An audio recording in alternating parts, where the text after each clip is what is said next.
आज हम लोग क्लास 6 का चैप्टर 4 जिसका नाम है एक्सप्लोरिंग मैग्नेट्स पढ़ेंगे।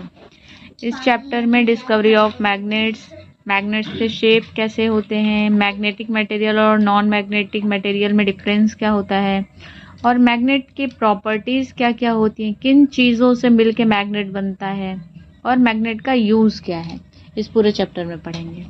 ठीक है, तो फर्स्ट ऑफ ऑल मैग्नेट क्या है? अ magnet is an object which attract things made up of iron, steel, nickel and cobalt. ठीक है, मैग्नेट एक ऐसी वस्तु है जो कि चीज़ों को अट्रैक्ट करती है जो आयरन से बने होते हैं, स्टील से बने होते हैं, निकल या फिर कोबाल्ट से बने होते हैं। तो ये चारों नाम याद रखना है, आयरन, स्टील, निकल और कोबाल्ट। ठीक है, ये फिगर 1 दिया हुआ है जिसमें shows a magnet attracting a paper clip made up of steel due to which the paper clip stick to it। ठीक है, ये छोटा सा एक मैग्नेट है, बार मैग्नेट, जो एक पेपर क्लिप को अट्रैक्ट कर रहा है और ये स्टील का बना हुआ होता है। Magnets are made up of iron, steel and other alloy of iron by the process of magnetisation. अब मैग्नेट बनता कैसे है?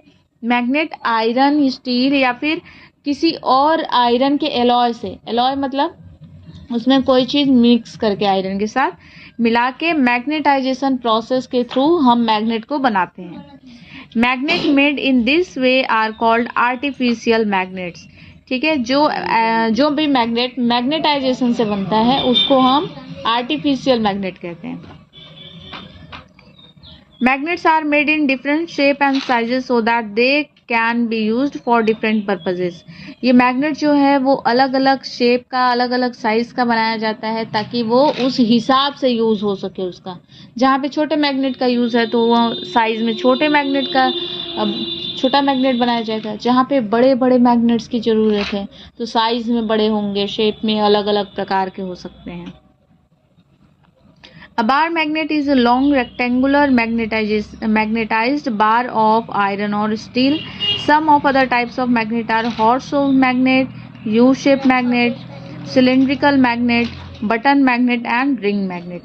जो बार मैग्नेट होता है वो रेक्टेंगल शेप का होता है और वो आयरन या स्टील से बना होता है। इसके अलावा आयरन के जो टाइप है वो हॉर्सो मैग्नेट, यू शेप मैग्नेट और सिलेंड्रिकल मैग्नेट और साथ साथ बटन मैग्नेट और रिंग मैग्नेट भी होते हैं, जिसका यहाँ पे शेप दिया हुआ है। जैसे ये बार मैग्नेट हो गया, इसको हॉर्स शो कहते हैं, और ये यू शेप का होता है, ये सिलेंड्रिकल, ये राउंड शेप में होता है, और ये बटन मैग्नेट होता है, और ये रिंग मैग्नेट होता है जिसके बीच में होल होता है।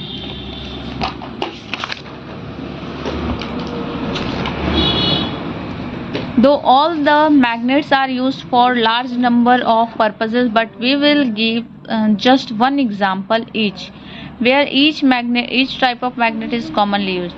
वैसे तो मतलब बहुत सारे पर्पस के लिए हम मैग्नेट यूज़ करते हैं, लेकिन अब हम सारे मैग्नेट्स के एक कॉमनली यूज्ड हम लोग देखेंगे। ठीक है, bar magnet are used in classroom experiment, horseshoe magnets are used in magnetic clamps and tool holders. ठीक है, बार मैग्नेट को हम जनरली स्कूल में जो हमारा एक्सपेरिमेंट लैब होता है वहाँ पे हम बच्चों को दिखाने के लिए, स्टूडेंट्स को दिखाने के लिए जनरली बार मैग्नेट यूज़ करते हैं। ठीक है, और हॉर्सो मैग्नेट जो होता है वो मैग्नेटिक क्लैम्प्स या फिर टूल होल्डर को पकड़ने का काम करता है। U shape magnets are used in electric bell. जो यू शेप का मैग्नेट होता है वो हम इलेक्ट्रिक बेल, जो रिंग बेल, डोर बेल ये सब रहता है उसमें यूज करते हैं। Cylindrical magnets are used in MRI machines. जो MRI मशीन होता है ना, जो बॉडी का पूरा चेकअप करता है, उसमें सिलेंड्रिकल मैग्नेट यूज होता है। Button magnets are used in magnetic stickers and ring magnets are used in electric motors and electric generators. जो रिंग मैग्नेट होते हैं बड़े बड़े ऐसे राउंड शेप के, वो इलेक्ट्रिक मोटर और जनरेटर में यूज होते हैं। How magnets were discovered. अब ये मैग्नेट का इतना काम हो रहा है, ये मैग्नेट बना कहाँ से, इसकी डिस्कवरी कहाँ से हुई, सबसे पहले मैग्नेट कहाँ देखा गया। ठीक है, there is an old story of magnet were discovered by chance by an old shepherd named Magnus who lived in ancient Greece. Magnus used to take his herd of sheep and goat to a nearby mountain for grazing. He always took a wooden stick with him to manage his herd of sheep and goat. The wooden stick had an iron casing at its lower end. One day, Magnus suddenly felt that something was pulling his stick away from him. It appeared as if the iron-covered end of the stick was being attracted by a rock and got stuck to the rock. Magnus had to pull hard rock to free the iron and end of the stick of the rock. Actually, the rock was a natural magnet which attracted the iron end of the Magnus stick. This rock, which behaved like a magnet, was given the name magnetite, or magnetite rock contains iron. Magnet were named so after the name of the shepherd Magnus. So people, however, believed that the natural magnet called magnetite was discovered at a place called Magnesia in Turkey. ठीक है, इस पूरी कहानी में क्या है, ये एक शेफर्ड था, चरवाहा था, जो अपने भेड़ बकरियों को चराने लेके जाता था पहाड़ियों पे। और वो क्या करता था, जब उनको चराता था ना, तो एक डंडा, एक स्टिक अपने साथ रखता था हमेशा उनको चराने के लिए। और उसके एंड में, लास्ट में यहाँ पे आयरन लगा हुआ था, लोहे का कुछ लगा हुआ था। अब वो उसको ऐसे से पटकता रहता था दिन भर, ऐसे से अपने भेड़ बकरियों को इधर उधर करने के लिए। तो एक दिन क्या हुआ ना, कि उसको लगा कि उसका जो डंडा है वो रॉक में ऐसे चिपक गया है, ऐसे कोई खींच रहा है, उसको लगा कि रॉक खींच रहा है, उसको ताकत लगा के छुड़ाना पड़ा, और वो उसका जो लोहे का एंड था वो उसमें चिपक गया, तो उसको बहुत ताकत लगानी पड़ी उसे छुड़ाने के लिए। तो उस दिन से उसको पता चला कि ये नेचुरल मैग्नेट है, ये ऐसी चीज है जो मेटल्स को अट्रैक्ट कर रही है अपनी तरफ। तो तब से जो है वो उस मैग्नेटाइट हो गया है, ये जो रॉक है ये मैग्नेटाइट हो गया है। और उसी दिन से, उसी के नाम पे उसका नाम मैग्नेट पड़ गया। और ये मैग्नेट जो है तुर्की के मैग्नीसिया में इसको ढूंढा गया था, और वो था कहाँ पे, ग्रीस का था। ठीक है, ग्रीस जगह का नाम। ठीक है, the magnetite rock had wonderful properties. The magnetite attracted pieces of iron towards itself, and when a thin strip of magnetite was suspended from the thread so that it could rotate freely, the magnetite strips always align it in the same direction, north-south direction. One end of the freely suspended magnet strip always towards the north direction. Due to this property, the freely suspended magnetite strips were used by the sailor in the ship to find the direction in the old time, because they always pointed in the north direction. Since magnetite was used to find direction to lead the way for ship, it was also called lodestones or leading stones. The pieces of magnetite rocks are known as natural magnet. Now we will discuss the magnetic and non-magnetic materials. ठीक है, अब ये जो magnetite rock था, इसके पास बहुत wonderful property होती है। क्या होती है कि अगर आप इस रॉक का एक स्ट्रिप उखाड़ लें, ऐसे ना, ऐसे मतलब लंबा सा डंडे की तरह स्ट्रिप निकाल लें उसका, और उसको एक धागे में बांध के ऐसे सस्पेंड कर दे, लटका दें, तो वो हमेशा जो है ऐसे, जैसे ये स्ट्रिप हो गया ना, ऐसा तुम उखाड़ लिए। अब इसको जब तुम ऐसे इसको सस्पेंड कर दोगे तो ये हमेशा नॉर्थ साउथ डायरेक्शन में होता है, हमेशा। और इसका जो पॉइंटेड शेप होता है वो हमेशा नॉर्थ को रिप्रेजेंट करेगा। और इसी तरीके से जो सेलर होते थे, सेलर मीन्स जो समुद्र में बोट, बड़े बड़े बोट्स चलाते हैं, तो वहां पे डायरेक्शन का पता नहीं चलता है, तो वहां पे क्या करते थे ये लोग, मैग्नेट लेके जाते थे, और एक सिरे पे उसके, यहाँ पे जब जमीन पे रहते थे तो उस पे जो नॉर्थ डायरेक्शन में लगा होता है उसको मार्क कर लेते थे कि ये नॉर्थ बताएगा। फिर वहां पे जाते थे, जब उनको डायरेक्शन का नहीं पता चलता था तो उस मैग्नेट को वो एक धागे से ऐसे लटका देते थे, सस्पेंड कर देते थे, तो ये अपने आप नॉर्थ डायरेक्शन बता देता था। अब ये नॉर्थ के साइड ऐसे जाके अटक जाएगा हमेशा। ठीक है, अगर ये मैग्नेट है तो ये नॉर्थ के साइड ऐसे अटक जाएगा। ठीक, तो ये नॉर्थ बताने लगा, तो नॉर्थ ये है, तो नॉर्थ के जस्ट परपेंडिकुलर इस साइड में ईस्ट होगा, नॉर्थ के उल्टे में क्या होगा, साउथ होगा, और ईस्ट पता चल गया तो ईस्ट के उल्टे में क्या होगा, वेस्ट होगा। ठीक है, तो उनको चारों दिशाओं का ज्ञान हो जाता था। इस जो मैग्नेट से वो डायरेक्शन पता करते थे उसको लोड स्टोन या फिर लीडिंग स्टोन के नाम से जाना जाता था। और ये जो मैग्नेटाइट रॉक था पीस को हमने नेचुरल मैग्नेट नाम दिया क्योंकि उसको किसी ने बनाया नहीं है, वो अपने आप चट्टानों में बना हुआ है। नॉर्थ में क्यों नहीं होता? From the activity we conclude that some materials or the objects are attracted by the magnet whereas the other material or the object are not attracted by a magnet. So on the basis of their behavior towards a magnet, all the material can be divided into two groups: magnetic material and non-magnetic material. Let us study the magnetic and non-magnetic material in somewhat details. ठीक है, ये एक छोटी सी activity पीछे कराई गई है जिसमें कुछ हम लोग थिंग्स को इकट्ठा कर लेंगे और उससे मैग्नेट को अट्रैक्ट कराएंगे। तो कुछ ऐसी चीजें होंगी जिसमें मैग्नेट चिपक जाएगा और कुछ ऐसी चीजें होंगी जिसको मैग्नेट अपनी तरफ अट्रैक्ट नहीं करेगा। ठीक है, तो इस आधार पे, इस बिहेवियर के बेसिस पे हमने सारे थिंग्स को दो पार्ट में डिवाइड कर दिया।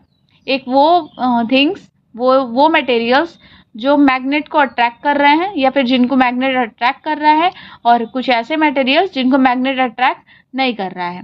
तो जो मैग्नेट को अट्रैक्ट कर रहा है उसको हमने मैग्नेटिक मटेरियल नाम दे दिया, और जो अट्रैक्ट नहीं कर रहा है उनको non magnetic material. Those material which are attracted by a magnet are called magnetic material. ऐसे मटेरियल जो मैग्नेट से अट्रैक्ट होते हैं उनको मैग्नेटिक मटेरियल कहा जाता है। जैसे iron, steel, nickels and cobalt are attracted by the magnets, so iron, steel, nickel and cobalt are magnetic material. जैसे आयरन, स्टील, कोबाल्ट और निकल जो है ये मैग्नेट के द्वारा अट्रैक्ट किए जाते हैं, तो इसलिए इनको मैग्नेटिक मटेरियल कहा जाता है।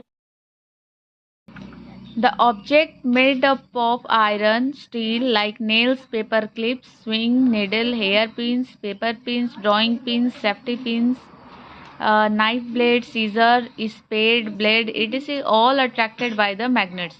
वो सारी चीज़ें जो आयरन और स्टील से बनी हुई, जैसे आयरन नेल हो गया जो छोटे छोटे कील होते हैं वो, और पेपर क्लिप्स हो गया, स्विंग नीडल्स मतलब वो सिलने वाला नीडल, और ये सारी चीज़ें जो भी इसमें दिया हुआ है वो सब मैग्नेट के द्वारा अट्रैक्ट किए जा सकते हैं। So all this object made of iron and steels are magnetic object. तो वो सारी चीज़ें, वो सारी वस्तुएं जो आयरन और स्टील से बनी हुई हैं वो मैग्नेटिक मटेरियल्स होंगी।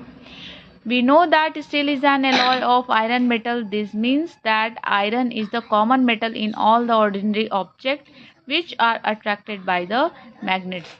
जो हम सभी को पता है कि स्टील जो है वो एक आयरन मेटल का ही एलॉय है। एलॉय मतलब कल बताए थे ना कि आयरन के साथ उसमें और भी मटेरियल मिला देना, उनको मिला दोगी वो प्योर आयरन नहीं रहेगा तो उसको क्या कहेंगे, आयरन का एलॉय है।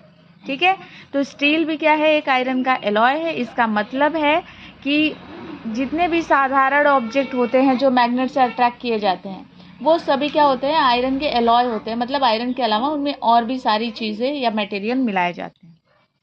Similarly, the object made up of nickel and cobalt metals are also attracted by the magnets and hence they are also magnetic in nature. इसके अलावा वो चीज़ें जो निकल और कोबाल्ट मेटल से बनी हुई हैं वो भी मैग्नेट से अट्रैक्ट हो गई थी, तो इसलिए जो निकल और कोबाल्ट से बने होंगे जो भी वस्तुएं वो भी मैग्नेटिक मटेरियल्स होंगे। Please note that magnetic material can be magnetized, which means that magnetic material can be converted into magnet. अब हमने ये भी पढ़ा है, ये बात ध्यान में रखना है कि जो मैग्नेटिक मटेरियल होते हैं वो मैग्नेटाइज्ड किए जाते हैं। क्या किए जाते हैं, मैग्नेटाइज्ड। इसका मतलब है कि उस मेटल को हम मैग्नेट में कन्वर्ट कर सकते हैं।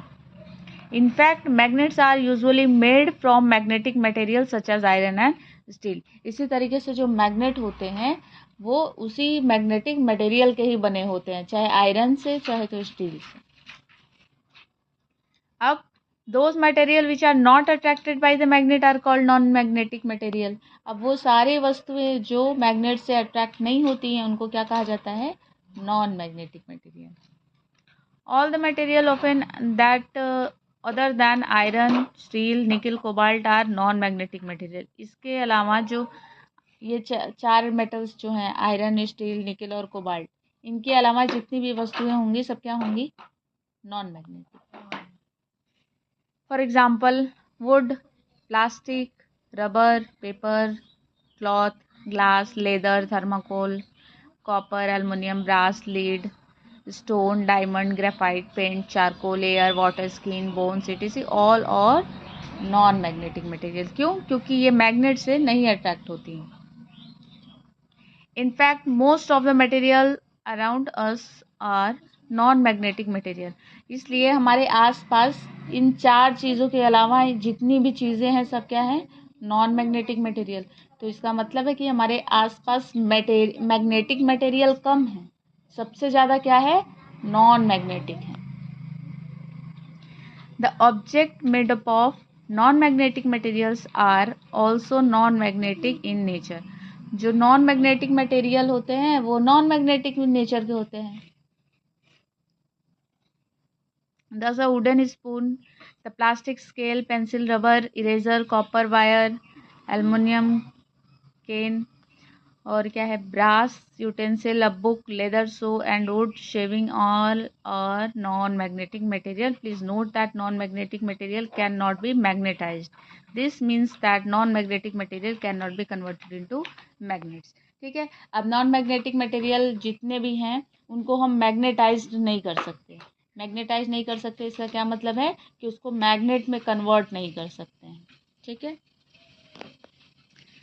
The magnetic and non-magnetic properties of various objects are made use in our day-to-day life.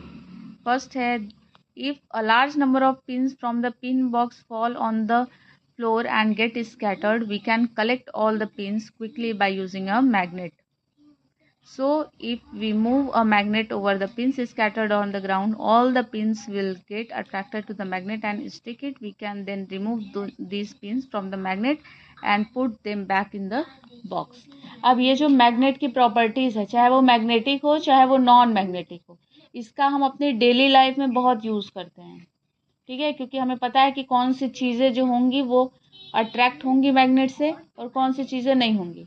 पहला है, फॉर एग्जांपल तुम्हारे पास ढेर सारे आयरन नेल्स हैं ना, छोटे छोटे पिंस, मान लो ढेर सारे पिंस रखे हैं और अचानक वो बॉक्स जो है पिन का वो गिर गया और पूरे फ्लोर पे पिन पूरा बिखर गया. अब तुम एक एक पिन उठाने में दिक्कत होगा, एक एक पिन छोटा छोटा पतला पतला. तो तुम क्या करते हो? तुमको पता है कि वो स्टील का या तो आयरन का बना हुआ है और वो मैग्नेटिक मटेरियल है. तुरंत मैग्नेट ले आओ, घुमा दो फ्लोर पे, सारा चिपक जाएगा एक साथ, उठा के बॉक्स में भर दो. Suppose a carpenter has mixed some iron nails and screw with lots of wood shaving while working. We can help in getting them back in the screws from the wooden shaving by using magnet. If we move the magnet through the wooden shaving containing nails and screw, then the nails and screw will get attracted and stick it. ठीक है. अब तुम्हें पता है कि कौन से non magnetic, जैसे लकड़ी है, लकड़ी क्या है? नॉन मैग्नेटिक है और उसमें तुम्हारे छोटे छोटे आयरन नेल्स जो है उसमें गिर गए. ठीक है. लकड़ी में गिर गए मतलब लकड़ी का जो वो है पाउडर जो होता है, ठीक है, उसमें तुम्हारे ढेर सारे आयरन नेल्स गिर गए. अब तुमको उसमें ढूंढ के क्या करना पड़ेगा? निकालना पड़ेगा. तो तुम क्या करोगे? मैग्नेट लेके आओगे, मैग्नेट उसमें डाल दोगे और ऐसे ऐसे घुमा दोगे, जितने भी आयरन नेल्स होंगे सब उसमें चिपक जाएंगे. निकल गया, अलग हो गया. It is a common observation that a pencil sharpener gets attracted by a magnet through its body is made up of non-magnetic material called plastic. Actually, there is also a steel blade in the middle of the sharpener. It is due to the presence of a steel blade in the middle of the sharpener that is attracted by the magnet. From this discussion, we conclude that magnet attract only magnetic material. Magnet do not attract non-magnetic material. अब तुम कहोगे कि जैसे sharpener को बहुत बार तुमने magnet में रखा है, तुम कहोगे कि शॉर्पनर भी तो चिपक जाता है मैम, ये प्लास्टिक का बना हुआ है. तो वो शॉर्पनर नहीं चिपकता है, उसमें जो स्टील या फिर आयरन का ब्लेड लगा होता है उसको अट्रैक्ट करता है. Before we go further and describe the poles of magnet, we should know the term iron fillings. Iron fillings are very very small pieces of iron metals which looks like iron powder. ठीक है. अब हम आगे क्या पढ़ेंगे? Poles of magnet. Magnet में कितने poles होते हैं? 2 पोल्स होते हैं ना, नॉर्थ पोल साउथ पोल. तो वो पोल्स पढ़ने से पहले हमें क्या पता होना चाहिए? आयरन फिलिंग्स क्या होते हैं? Iron filings. ठीक है. तो आयरन फिलिंग्स जो है वो बहुत छोटे छोटे स्मॉल पीसेस होते हैं। किसके? आयरन मेटल के। जो आयरन मेटल होता है उसका छोटा छोटा पाउडर कर दो, एकदम छोटे छोटे पीस, लाइक आयरन पाउडर। उसी को क्या कहा जाता है? आयरन फिलिंग्स कहा जाता है। ये बात ध्यान रखना, आप जब आयरन फिलिंग्स का नाम लेंगे तो समझ जाना आयरन का powder. Poles of a magnet. If a bar magnet is put into a heap of iron fillings, then the iron filling will cling to it and stick to it. The maximum amount of iron filling cling to it with the two ends of the bar magnet. This shows that the force of attraction of the magnet is the strongest near the two ends of the bar magnet. The two ends of the bar magnet are called poles of magnet. Poles are the places on the magnet where pull of magnet is the strongest। ठीक है, अब तुमने क्या किया कि बहुत सारा iron filling ऐसे फैला दिया या फिर ऐसे रख दिया। अब उसमें तुमने बार मैग्नेट डाल दिया ऐसे, और बार मैग्नेट को थोड़ा सा ऐसे हिला दिया।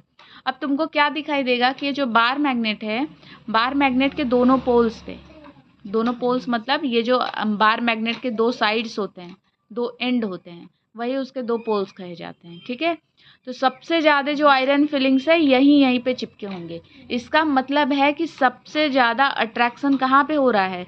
पोल्स पे हो रहा है। ठीक है, तो यहाँ पे जो अट्रैक्शन का स्ट्रेंथ है, पावर है, वो सबसे ज़्यादा कहाँ पे होगा? पोल्स पे। We can now say that the region of the magnet where attraction of magnet is the strongest are called poles of the magnet। ठीक है, वो रीजन जहाँ, वो मैग्नेट का वो रीजन जहाँ पे अट्रैक्शन सबसे स्ट्रॉन्गेस्ट होता है उसी को मैग्नेट का पोल्स कहा जाता है। A magnet has always two poles. The two poles of the magnets are near its free end. The two poles of the magnet are always different. One pole of a magnet is a north pole and other pole of the magnet is south pole. ठीक है, ये दोनों पोल जो है इसके दोनों and के पास होते हैं और ये हमेशा एक दूसरे से अलग होते हैं। एक पोल को हम नॉर्थ पोल कहते हैं और दूसरे वाले पोल को क्या कहते हैं? South pole. The north pole of a magnet is represented by the writing the letter N. इस पे क्या डिनोट करते हैं? एन। एन फॉर नॉर्थ और एस फॉर साउथ। तो ये नॉर्थ पोल हो जाएगा और एक क्या हो जाएगा? South pole.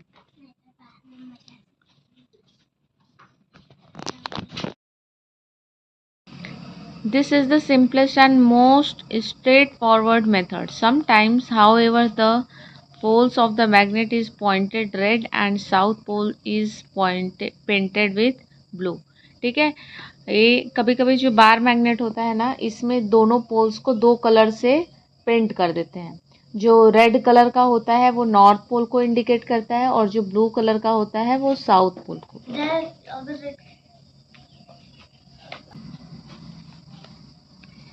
In some other magnets, north pole is indicated by white dot या no mark on the south pole। ठीक है, किसी किसी में क्या होता है कि हम नॉर्थ पोल को व्हाइट डॉट से रिप्रेजेंट कर देते हैं, उस पर व्हाइट डॉट लगा रहेगा। The north pole and the pole of magnet always exist together. और ये जो नॉर्थ पोल और साउथ पोल है ये दोनों एक साथ हमेशा एक बार मैग्नेट में रहते हैं। Every magnet, whether big or small, has a north pole and a south pole. It is impossible to have a magnet having only one pole. For example, if a magnet broken into pieces, then each pieces of the magnet will be complete magnet having both the poles, is north pole and south pole। ठीक है, ये impossible है। जितने भी magnet होते हैं, चाहे वो जो भी टाइप के मैग्नेट हो, उसमें हमेशा एक नॉर्थ पोल होता है, एक साउथ पोल होता ही है। दो पोल होंगे, हमेशा होंगे। अगर एक कोई बड़ा बार मैग्नेट है या मैग्नेट है, अगर वो टूट जाता है तो उसके जो दो पीसेस होंगे दोनों में दो पोल्स होंगे। इस वाले में भी दो पोल होगा, उसमें भी दो पोल होगा, north pole and south pole. अ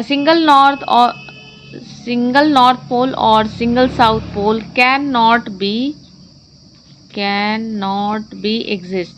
ठीक है, कभी भी सिंगल पोल या तो नॉर्थ पोल या तो साउथ पोल किसी मैग्नेट में प्रेजेंट नहीं होता है।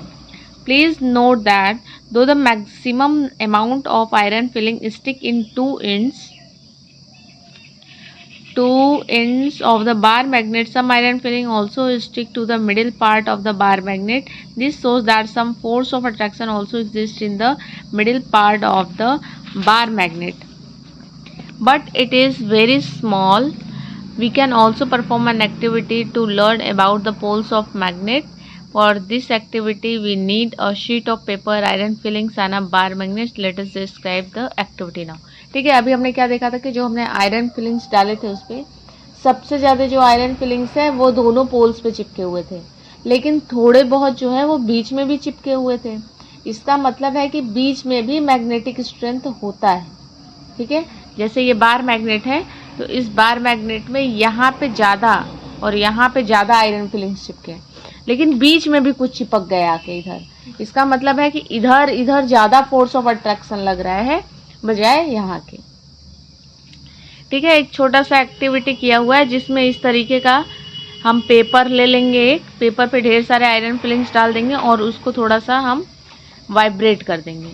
वाइब्रेशन की वजह से कुछ इस तरीके की लाइंस इस पे बनती हुई हमें दिखाई देगी। From the above activity, we conclude that the force of attraction of a bar magnet is maximum near of two ends, due to which the large amount of iron filling stick there. ठीक है, अब यहाँ पे जो lines बनेंगी ना, सबसे ज़्यादा जो है जितना पास रहेगा, जो लाइन मैग्नेट के पास रहेगी उस वाले में ज़्यादा आयरन फिलिंग्स दिखाई देंगे, यानी कि वहाँ पे मैग्नेट का स्ट्रेंथ बहुत ज़्यादा है। On the other hand, the force of attraction of a bar magnet in its middle part is very weak, due to which only few iron fillings stick to the middle part of the bar magnet. और यहाँ पे देखो बहुत कम चिपके हुए हैं, यहाँ पे देखो कोई नहीं दिख रहा है, यहाँ पे ज़्यादा दिख रहे हैं। ठीक है, तो यहाँ पे जो फोर्स ऑफ अट्रैक्शन होगा वो इसके कंपैरिजन में हमेशा कम होगा। A word of caution for this activity: please handle the iron fillings very carefully. Wash your hand properly with soap and water after performing this activity. Do not switch on the fan during this activity. It is better to perform this activity under the supervision of your teacher. We will now discuss the meaning of like poles and unlike poles. ठीक है, अब ये activity जब हम perform करते हैं तो इसको परफॉर्म करने के बाद हमें हाथ को अच्छे से वॉश करने लेना चाहिए साबुन से, और इस बात का बिल्कुल श्योर करें कि कोई भी स्विच नहीं यूज़ करना है, फैन स्विच या फिर कोई भी स्विच नहीं यूज़ करना है बिना हाथ धोए। ठीक है, क्योंकि ये हाथ में चिपके होते हैं और ये इलेक्ट्रिसिटी के गुड कंडक्टर होते हैं, तो हो सकता है कि करंट उतर सकता है हाथ में। ठीक है, अब हम लोग लाइक पोल्स और अनलाइक पोल्स पढ़ेंगे। Like magnetic poles and unlike magnetic poles. The term like being used here the same type or similar. ठीक है, यहाँ पे like का क्या मतलब है? like का मतलब same type के या तो similar type के। On the other hand, the unlike being used here of different type or dissimilar. और वही जो है unlike का क्या मतलब है कि वो dissimilar होगा या तो different type का होगा। Keeping this point in mind, we will now identify the like poles and unlike poles. अब इस बात को ध्यान में रखना है कि like pole मतलब सेम और unlike मतलब डिफरेंट। जैसे दो पोल्स हैं, दो पोल्स में साउथ पोल सेम है, नॉर्थ पोल ये भी सेम है। ठीक है, डिफरेंट क्या होगा? नॉर्थ और साउथ और नॉर्थ। ठीक है, तो नॉर्थ और नॉर्थ पोल को हम लाइक पोल्स कहेंगे और साउथ को क्या कहेंगे? साउथ को भी लाइक कहेंगे, और नॉर्थ और साउथ को क्या कहेंगे? अनलाइक कहेंगे। ठीक है, the same type of magnetic poles are called like poles. जो सेम टाइप के मैग्नेटिक पोल्स होते हैं उनको हम लाइक पोल्स कहते हैं। For example, north pole and another north pole are like poles. ठीक है, एक बार मैग्नेट का नॉर्थ पोल और दूसरे बार मैग्नेट का जो नॉर्थ पोल होगा, दोनों लाइक पोल्स होंगे। उसी तरीके से साउथ पोल का भी होगा। ठीक है, the different types of magnetic poles are called unlike poles. जो दो मैग्नेट के जो अलग अलग पोल्स होते हैं, जैसे इसका नॉर्थ उसका साउथ, इसका साउथ उसका नॉर्थ, ये दोनों आपस में क्या होंगे? अनलाइक होंगे। For example, north pole and the south pole are unlike poles. ठीक है, उसी तरीके से क्या हो जाएंगे? साउथ और नॉर्थ पोल भी हो जाएंगे। अब properties of magnet. The two most important properties of magnet are magnet के दो बहुत बड़ी प्रॉपर्टी है जो उसकी खासियत क्या है। A freely suspended magnet always points in the north south direction. ठीक है, अगर एक बार मैग्नेट को हम फ्रीली सस्पेंड कर दें, ऐसे धागे से बीच में बांध के ऐसे लटका दें, तो वो हमेशा पॉइंट आउट करेगा नॉर्थ और साउथ। ऐसे से घूमते घूमते घूमते घूमते आके ऐसे रुक जाएगा, जो हमेशा नॉर्थ और साउथ पोल को इंडिकेट करेगा। Like magnetic poles repel each other and unlike magnetic poles attract each other.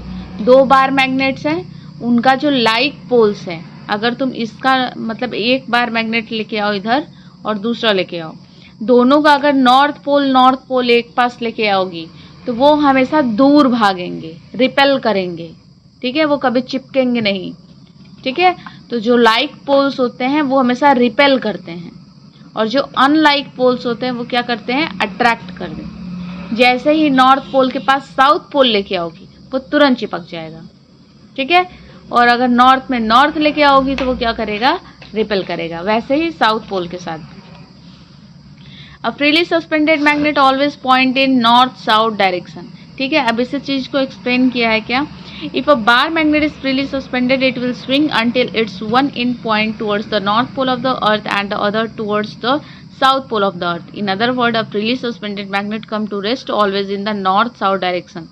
This figure shows, इस figure में दिखाया गया है, a bar magnet suspended from a thread which is tied to a wooden stand. We call it a freely suspended magnet because it is free to move in any direction. The thread does not prevent it from swinging in any direction. We can see from figure 7 that freely suspended bar magnet is pointing in the north and south direction. Let us now turn the magnet by the hand so that it points in another direction and then leave it. We will see that after a while magnet comes back to its earlier position and again points in the same north south direction. ठीक है, ये देखो दिखाया गया एक thread है, इसमें magnet को हमने ऐसे फ्रीली सस्पेंड कर दिया। फ्रीली सस्पेंड का ये मतलब है कि ये जो धागा है ना, इसको किसी भी डायरेक्शन में रुकने के लिए ये इसको फोर्स नहीं करेगा। तो ये मैग्नेट बिल्कुल फ्री है कि ये किसी भी डायरेक्शन में रुक सकता है। ठीक है, हमने क्या किया, इसका डायरेक्शन थोड़ा सा चेंज करके उसको छोड़ दिया कि ये किधर रुकता है। अब ये चलते चलते अचानक से ये जब रुकेगा तो इसका हमेशा डायरेक्शन नॉर्थ और साउथ डायरेक्शन में होगा। ठीक है, हमने इसको पॉइंट आउट कर लिया कि इसका ये वाला फेस इधर है और ये वाला फेस इधर है, हमने उसको नोट कर लिया। इसके बाद हम क्या करेंगे, उसको फिर से थोड़ा सा घुमाएंगे और घुमाने के बाद फिर से छोड़ देंगे। ठीक है, हमने उसको फिर से घुमाया, घुमा के हमने फिर से छोड़ दिया। अब हम उसको रुकने का वेट करेंगे। जब वो रुकेगा तो हम नोटिस करेंगे कि वो फिर से उसी डायरेक्शन में रुका है। अगर हम उसको मार्क कर दे दोनों की, कौन सा नॉर्थ साइड में है कौन सा साउथ डायरेक्शन में है, तो वो फिर से वही सेम डायरेक्शन में वो रुकेगा। ठीक है, that is north pole and south pole of the earth. The end of the magnet which points toward the north direction is called north seeking end और north pole of the magnet. वो end जो north के direction में रुका हुआ है उसको north seeking and कहेंगे या तो north pole of the magnet कहेंगे।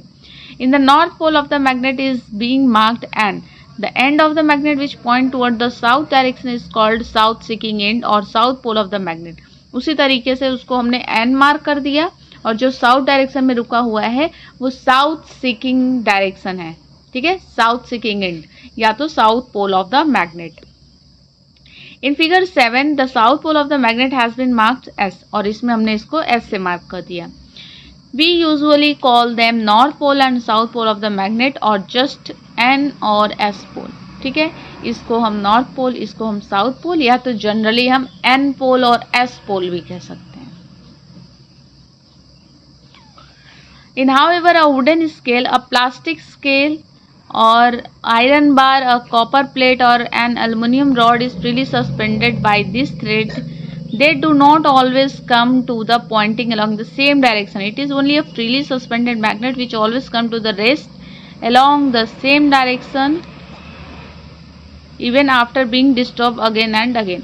ठीक है, अब हमने ये चेक करने के लिए कि क्या बार मैग्नेट की जगह कोई और भी चीज हम यूज कर लेते तो सारी चीजें जो है वो नॉर्थ साउथ पे। हमने एक बार पेंसिल लटका के देख लिया, हमने एक बार स्केल लटका के देख लिया, एल्युमिनियम की रॉड लटका के देख ली, आयरन भी देख लिया, सब कुछ हमने लटका के देख लिया धागे से बांध के, उसी तरीके से जैसे हमने इसमें मैग्नेट को बांधा है।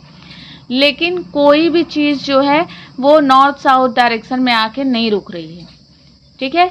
लेकिन बार मैग्नेट ही एक ऐसा थिंग है, ऐसा ये मैग्नेट है जिसको हम ऐसे फ्रीली सस्पेंड कर रहे हैं, तो ये नॉर्थ साउथ डायरेक्शन में ही रुक रहा है, ठीक है। Before we study how to find the direction by using freely suspended magnet, we should know that the various direction of the earth. The four major directions are north, south, east and west. It is denoted by N, S, E and W respectively. We can have more direction: northeast, northwest, southeast and southwest. Northeast is the midway between north and east direction. Northway is between the north and west direction. Southeast is midway between the south and east direction, whereas southwest is midway between south and west direction. ठीक है। अब हम bar magnet से कैसे direction पता करते हैं, ये जानने के पहले हमें ये पता होना चाहिए कि धरती पे कितने डायरेक्शन है टोटल।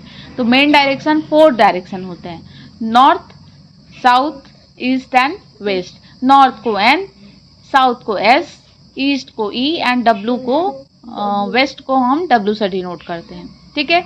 इसके अलावा भी 4 और सबऑर्डिनेट डायरेक्शन होते हैं जो north east, north west, south east और साउथ वेस्ट डायरेक्शन के नाम से जानते हैं। नॉर्थ ईस्ट का मतलब होता है जो नॉर्थ और ईस्ट के बीच का जो डायरेक्शन होता है उसे नॉर्थ ईस्ट कहते हैं। साउथ और ईस्ट के बीच का जो होता है उसे साउथ ईस्ट कहते हैं। नॉर्थ वेस्ट के बीच में नॉर्थ वेस्ट और साउथ और वेस्ट के बीच में साउथ वेस्ट डायरेक्शन होता है।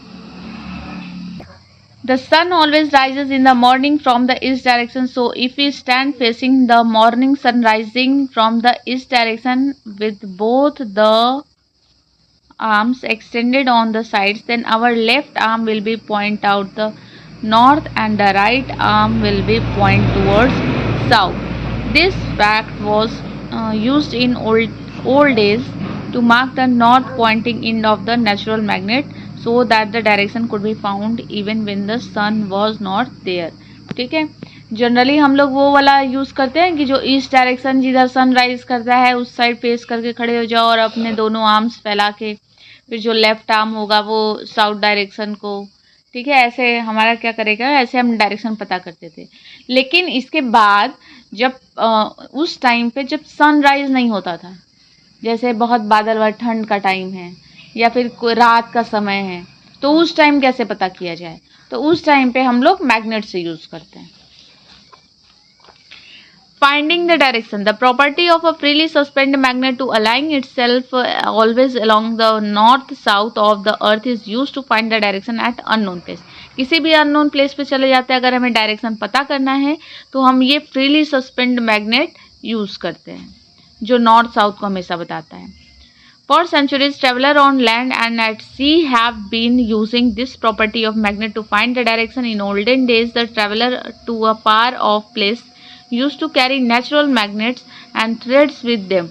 They used to find direction along their way by suspending the natural magnet with a thread. ठीक है, ये लोग क्या करते थे पुराने ज़माने में, जो ट्रेवलर होते थे वो एक मैग्नेट और एक धागा अपने साथ हमेशा लेके चलते थे। उनको जब डायरेक्शन देखना होता था तो उससे धागे को बांध के और मैग्नेट को सस्पेंड करके वो डायरेक्शन पता कर लेते थे। लेटर वो नेचुरल मैग्नेट होता था, ठीक है।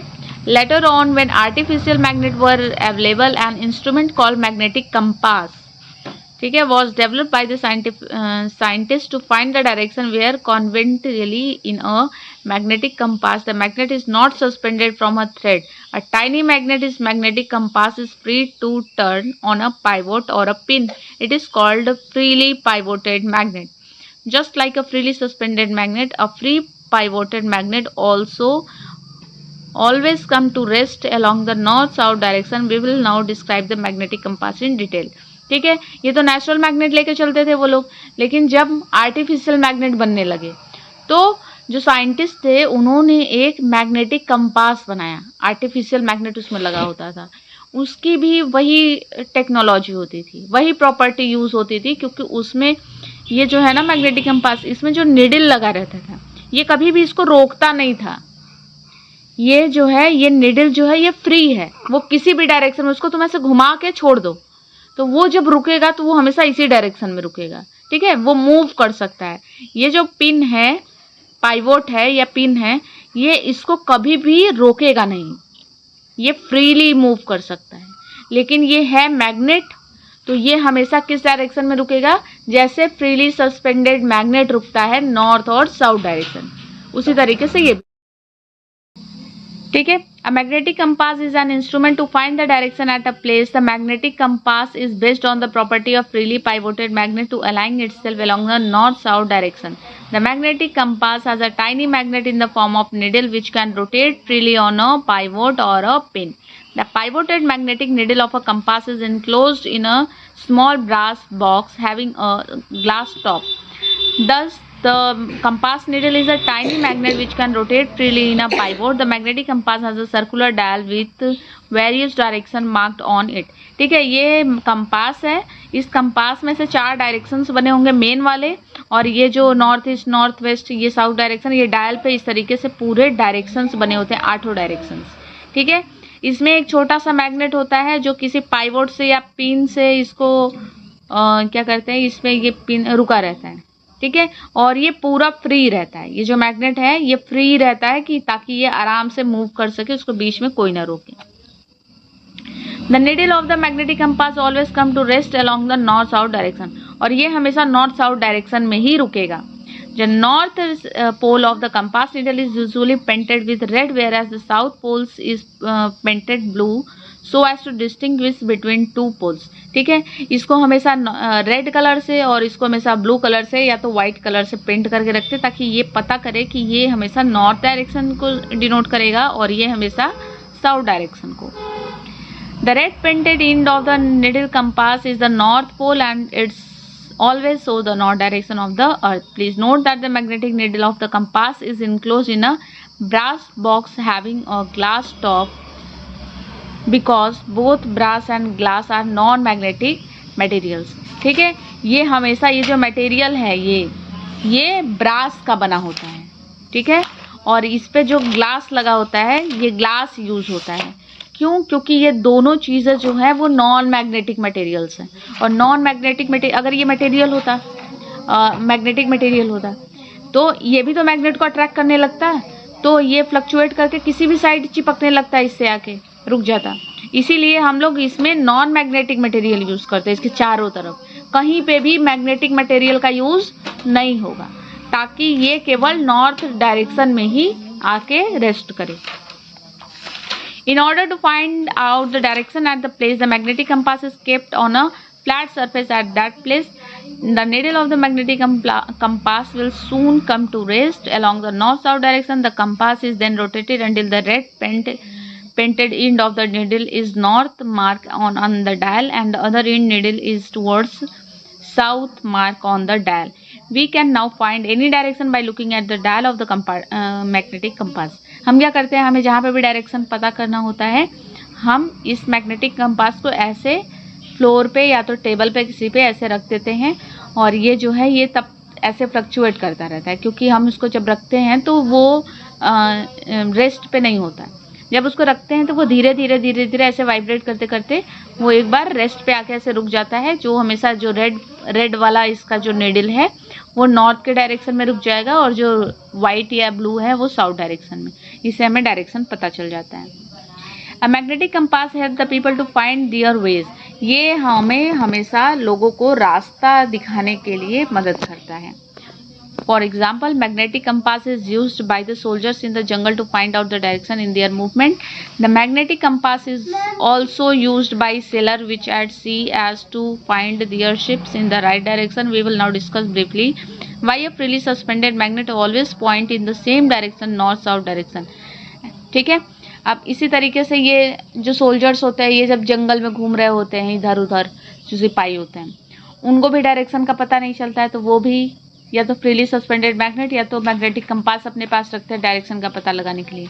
जो सेलर होते हैं, शिप पे गए होते हैं, समुंदर में उनको नहीं पता चल रहा होता है, तो उस टाइम वो यूज़ कर लेते हैं। ठीक है, अब बात ये है कि ये हमेशा नॉर्थ साउथ डायरेक्शन में ही क्यों रुकता है, क्या रीज़न है जिसकी वजह से ये हमें डायरेक्शन मैग्नेट बता देता है। ठीक है, शेप में सही होता है। Actually our planet earth also shows magnetism. ठीक है, हमारी जो धरती है, हमारा जो प्लैनेट है, वो भी मैग्नेट प्रॉपर्टी शो करता है, मैग्नेटिज्म शो करता है। The earth behaves as if a giant bar magnet is buried at its centre. ठीक है, ये इस तरीके से बिहेव करता है कि एक बहुत बड़ा मैग्नेट, बार मैग्नेट जो है हमारे अर्थ के सेंटर पे ऐसे रखा हुआ है। It is force exerted by the Earth's imaginary magnet that which act on a freely suspended bar magnet। और यही जो है इमेजनरी मैग्नेट की तरह वर्क करता है हमारा अर्थ, जो कि इस मैग्नेट के नॉर्थ पोल को और साउथ पोल को अट्रैक्ट करता है and makes them always point in the north south direction. और इसीलिए जो मैग्नेट है वो हमेशा नॉर्थ साउथ डायरेक्शन में रेस्ट करता है। Effect of magnets on the compass needle. We have just studied that needle of the magnetic compass always aligning itself along the same direction. What will happen if a magnet is brought near the magnetic compass? We will know। हाँ ठीक है, इसमें यही चीज़ बता रहा है कि हमने ये देखा कि जो बार मैग्नेट है, बार मैग्नेट में जो नॉर्थ पोल होता है वो नॉर्थ पोल से रिपेल करता है, साउथ पोल के साथ रिपेल करेगा, नॉर्थ जो है साउथ से अट्रैक्ट करता है और साउथ नॉर्थ से अट्रैक्ट करता है। लेकिन क्या अगर एक कंपास नीडल ऐसे रखा हुआ है, ठीक है, इसके पास अगर हम बार मैग्नेट लाते हैं तो क्या इसमें कोई डिफरेंस देखने को मिलेगा? अगर ये हमारे अर्थ के मैग्नेट को अट्रैक्ट करके ऐसे ऐसे रुक रहा है, तब तो इसके पास कोई मैग्नेट लेके आएंगे तो इसको फ्लक्चुएट करना चाहिए। तो ये एक एक्टिविटी है जिसमें तुमको ये अच्छे से पता चलेगा। एक हम कंपास रखते हैं ऐसे, अभी इसमें क्या दिख रहा है, नॉर्थ पोल और साउथ पोल। अब क्या करते हैं, इसका नॉर्थ पोल की तरफ लेके गए, ठीक है। अब तुमको पता है कि जब लाइक पोल्स होते हैं तो रिपेल करते हैं, दूर भागते हैं, ठीक है। तो ये देखो नॉर्थ पोल जो है ना, नॉर्थ पोल तुरंत इस साइड भागेगा क्योंकि ये क्या करेगा, रिपेल करेगा, दूर भागेगा। तो नॉर्थ पोल जो है वो नॉर्थ पोल के साथ रिपेल किया, दूर भाग गया। अब क्या करते हैं, एक बार मैग्नेट को उलट देते हैं और साउथ पोल के साथ इसको अट्रैक्ट कराते हैं। और हमने ये पढ़ा है कि जो डिफरेंट पोल्स होते हैं वो अट्रैक्ट करते हैं। तो जो नॉर्थ पोल होगा ना वो तुरंत इस डायरेक्शन में आ जाएगा, ऐसे इसके साथ अट्रैक्ट हो जाएगा, ठीक है। तो कुल मिला जुला के ये जो है, ये बार मैग्नेट भी इसको क्या करता है, अट्रैक्ट करता है। तो सीधे कंक्लूजन पढ़ो। From the above activity we conclude that when the north pole of the magnet is brought near the north pole of the compass needle gets deflected and moves away due to the repulsion like poles. And when the south poles of the magnet is brought near the north pole of the compass needle gets deflected in opposite direction and moves near to the attraction between unlike poles। ठीक है, इससे यही पता चलता है कि जैसे ही north pole bar magnet का उसके कंपास नीडल के पास लाएंगे तो हमें पता है जो लाइक पोल्स होते हैं उसमें क्या होता है, रिपल्सन होता है।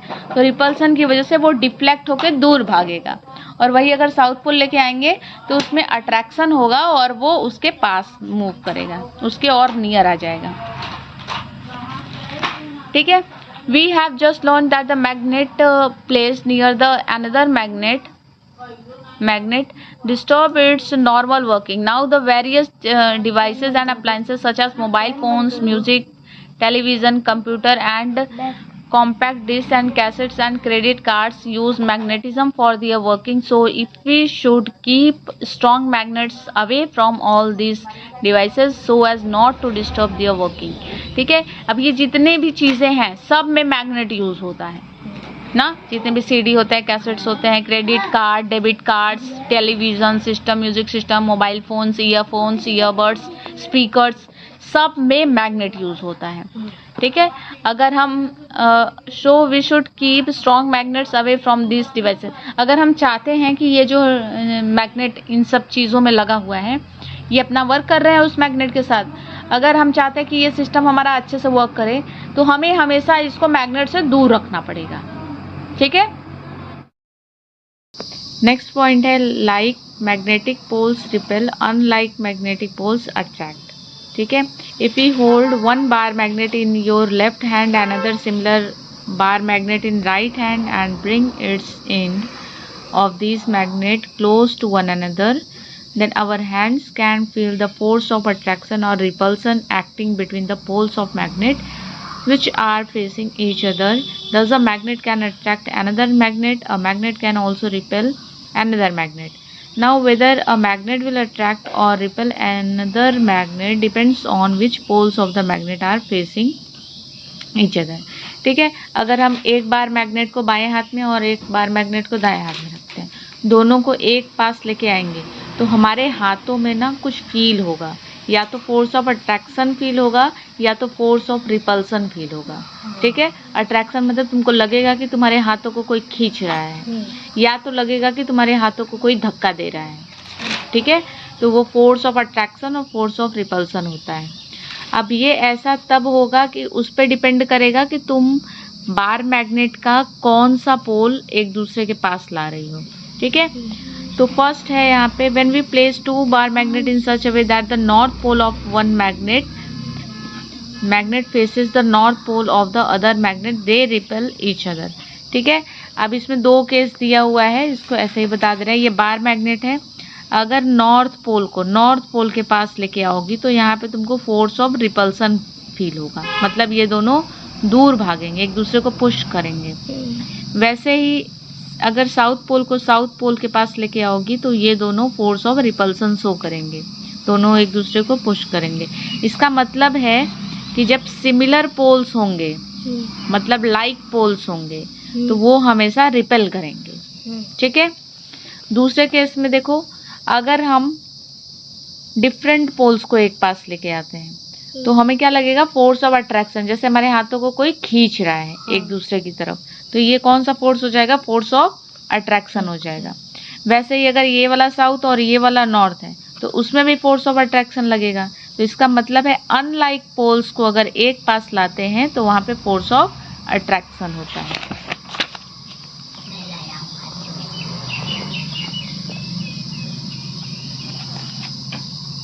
ये एक एक्टिविटी है ना, हाँ ठीक है। The activity in the previous page shows that the n pole brought near to n pole repels. ठीक है, अब ये हम लोग पढ़ चुके हैं कि जो लाइक मैग्नेटिक पोल्स होते हैं वो हमेशा रिपेल करते हैं और जो अनलाइक मैग्नेटिक पोल्स होते हैं वो हमेशा अट्रैक्ट करते हैं। तो from the above discussion we conclude that if two magnets are brought closer then like poles magnetic poles will repel each other and unlike magnetic poles will attract each other. ठीक है, ये हमें पता हो गया कि अगर कोई भी दो बार मैग्नेट है, अगर उनका लाइक पोल्स है तो उनको एक पास लाएंगे तो वो हमेशा रिपेल करेंगे, और अनलाइक मैग्नेटिक पोल्स हैं तो वो क्या करेंगे, अट्रैक्ट करेंगे। ठीक है, अभी एक क्वेश्चन दिया हुआ है इसमें, a bar magnet has no marking to indicate its pole. ठीक है, एक बार मैग्नेट है, उस पर कोई भी मार्किंग नहीं दी हुई है। How would you find out near which end is its north pole located. अब तुम्हें कैसे पता चलेगा कि उसका कौन सा पोल जो है वो नॉर्थ पोल है। ठीक है, तो कोई एक अगर बार मैग्नेट है, उसका कोई भी नॉर्थ पोल या फिर साउथ पोल डिफाइंड नहीं है कि ये कौन सा पोल है। ठीक है, तो हम एक ऐसा बार मैग्नेट लेके आएंगे जिसमें नॉर्थ पोल और साउथ पोल लिखा होगा, मार्क्ड होगा पहले से। तो हम इसका एक एंड जो है, इसके एक एंड के पास लेके आएंगे। अगर यहाँ पे रिपेल हो रहा है तो इसका मतलब दोनों लाइक पोल्स हैं, तो ये नॉर्थ हुआ तो ये भी नॉर्थ हो जाएगा। और अगर यहाँ पे फोर्स ऑफ अट्रैक्शन हुआ तो ये अनलाइक पोल्स हैं, तो अनलाइक पोल्स मतलब अगर ये नॉर्थ पोल है तो ये साउथ पोल हो जाएगा, और ये साउथ हो गया तो ये नॉर्थ हो गया। इस तरीके से हमें पता चल जाएगा कि उस बार मैग्नेट का कौन सा एंड, कौन सा पोल है। नेक्स्ट क्वेश्चन है, you are given 3 identical metal bars. अब तुमको इस बार 3 आइडेंटिकल मेटल बार्स दिए गए हैं। Out of these 2 metal bars are magnet, but 1 metal bar is just a piece of iron. उसमें से 2 बार मैग्नेट है और एक आयरन है। How will you find out which 2 metal bars are magnet without using any other device?